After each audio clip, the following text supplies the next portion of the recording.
Buenos días, hermanos. El Ministerio de Oración les invita este próximo viernes 25 de febrero a las 7 p.m. a una vigilia de oración.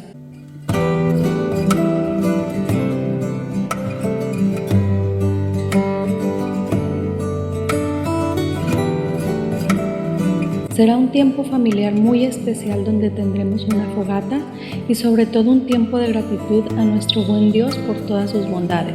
Les esperamos. Hello everyone, this Friday, February 25th at 7 p.m., Prayer Ministry is hosting a bonfire prayer night. We will have a family time for praying and worshiping around the fire. Please join us.